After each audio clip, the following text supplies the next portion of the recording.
Magandang araw, class! Ang dula ay isang uri ng panitikan na itinanghal sa entablado at binubuo ito ng mga kilos at dialogo ng mga tauhan.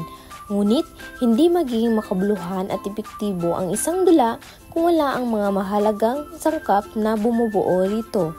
Ngunit, alam ba ninyo na ang dula ay binubuo pala ng 8 magkakaibang sangkap na may kanya-kanyang gampanin sa kwento? Magandang araw, class! Ako si Binibining Sheila, ang inyong guro.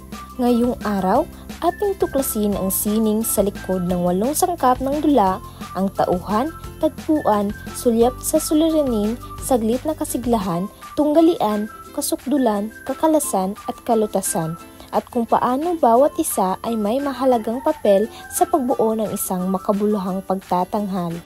Bago tayo tumungo sa ating aralin, mayroon muna akong munting gawain para sa inyo. Narito ang panuto. Tukuyin ang sangkap ng dula batay sa iba't ibang sitwasyon.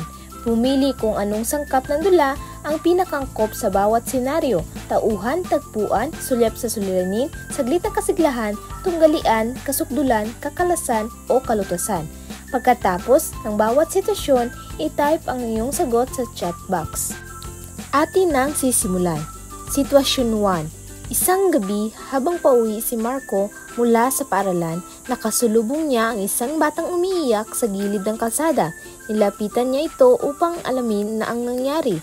Ano ang sangkap ng dula ito? Ang tamang sagot ay sulyap sa suliranin. Kasunod naman, sitwasyon 2. Nagharap sa korte ang 2 magkakapatid na matagal nang may alitan tungkol sa mana ng kanilang magulang.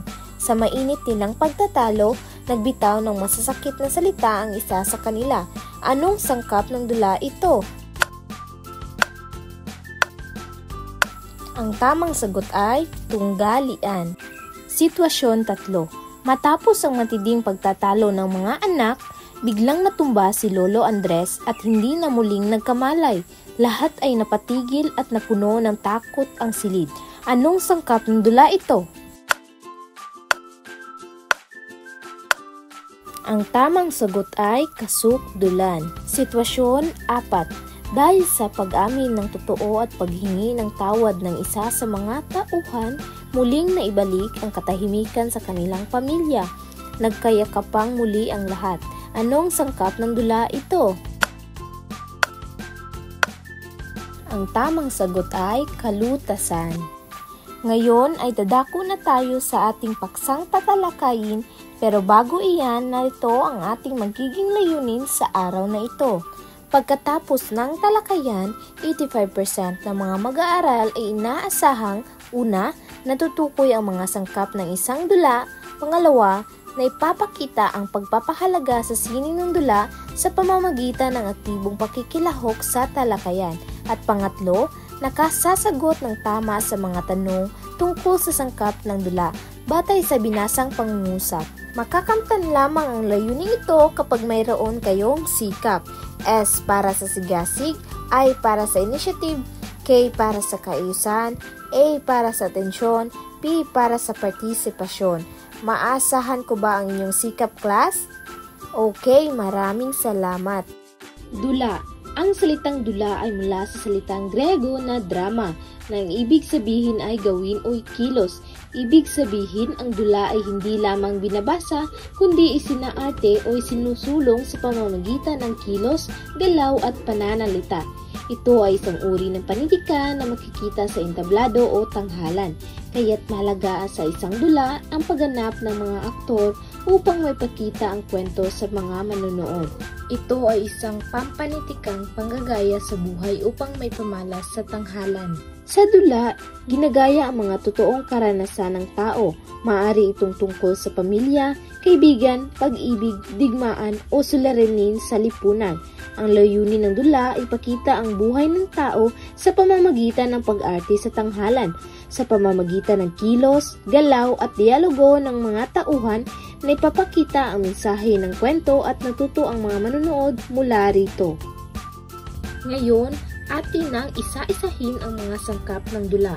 Ang tauhan, tagpuan, sulyap sa suliranin, saglit na kasiglahan, tunggalian, kasukdulan, kakalasan, at kalutasan. Una ang tauhan, ang mga kumikilos at nagbibigay buhay sa dula. Sa parteng ito, sila ang gumaganap ng mga aksyon, nagsasalita ng mga linya at siyang bumubuo sa buong kwento. Sa pamamagitan ng kanilang kilos at pananalita na ipapakita ang damdamin at mensahe ng dula. Pangalawa ang tagpuan, ang panahon at puo kung saan naganap ang mga pangyayaring isinasaad.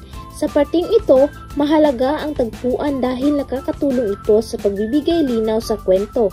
Halimbawa, kung sa gabi naganap ang eksena sa isang lumang bahay, maaaring ito ay nagdulot ng tensyon o misteryoso. Pangatlo, ang sulyap sa suliranin. Pagpapakilala sa problema ng kwento, pagsasalungatan ng mga tauhan o kaya'y suliranin ng tauhan na sarili niyang likha o gawa. Ito ang bahagi kung saan ipinakilala ang problema o pagsubok na maaaring kaharapin ng mga tauhan. Maaaring ito ay hidwaan ng dalawang karakter o personal na suliranin ng isang tauhan na dulot ng kanyang desisyon. Ang bahaging ito ay nagsisilbing paunang patikim sa magiging takbo ng istorya. Ang apat naman ang saglit na kasigilaan. Ito ay ang saglit na paglayo o pagtakas ng mga tauhan sa suliraning nararanasan. Ito ay ang sandaling tila nagiging maayos ang lahat. Sa bahagi ito, nagkakaroon ng pansamantalang kaginawaan ang mga tauhan sa gitna ng suliranin para bang may pag-asa na masusolusyonan ang problema. Panglima, ang tunggalian. Maaaring sa pagitan ng mga tauhan laban sa kanyang paligid at tauhan laban sa kanyang sarili. Maaaring magkaroon ng higit sa isa o patong-patong na tunggalian. Sa tunggalian, maaaring ito ay tauhan laban sa tauhan. Halimbawa, dalawang karakter na nag-aaway. Pangalawa, tauhan laban sa kalikasan o lipunan. Halimbawa nito, laban sa kahirapan o diskriminasyon. Ang pangatlo, tauhan laban sa sarili. Halimbawa nito, nagdadalawang isip o may matinding suliraning emosyonal. Dito, nagsisimulang maging mas kapanibik-panabik ang kwento. 6. Ang kasukdulan. Sa puntong ito, nagsusubok ang katatagan ng tauhan. Dito, pinakamatindi at pinakamabugso ang damdamin o ang pinakasukdulan ng tunggalian. Sa bahaging ito ang pinakamainit, pinakamasidhing bahagi ng dula. Dito nasusubok ang lakas, talino at damdamin ng mga tauhan. Ito ang punto kung saan tila wala ng pag-asa o kung saan kailangang gumawa ng mabigat na desisyon ang tauhan. Pang-7, ang kakalasan. Ang unti-unting pagtukoy sa kalutasan sa mga suliranin at pag-aayos sa mga tunggalian. Sa bahaging ito, unti-unti nang nalulutas ang suliranin. Nagiging malinaw na kung ano ang mga aring maging wakas. Nagkakaroon na ng direksyon ang mga pangyayari tungo sa pag-ayos ng mga problema. At ang panghuli naman ang kalutasan. Dito nawawaksi at natatapos ang mga suliranin at tunggalian sa dula. Sa bahaging ito ang wakas ng dula. Dito natatapos ang kwento at nabibigyang linaw na ang lahat ng katanungan, maaring masaya o malungkot. Naiintindihan lang ba ang ating tinalakay sa araw na ito, class? May mga katanungan ba, class? Kung wala, ako ang magtatanong. Sa inyong palagay, bakit mahalagang maunawaan at magamit ng tama ang mga sangkap ng dula sa pagsulat o pagtanghal ng isang dula? Ipaliwanag. I-type lamang ang iyong sagot sa chat box. Talagang mahalagang maunawaan ang mga sangkap ng dula para makabuo ng maayos, malinaw na kwento.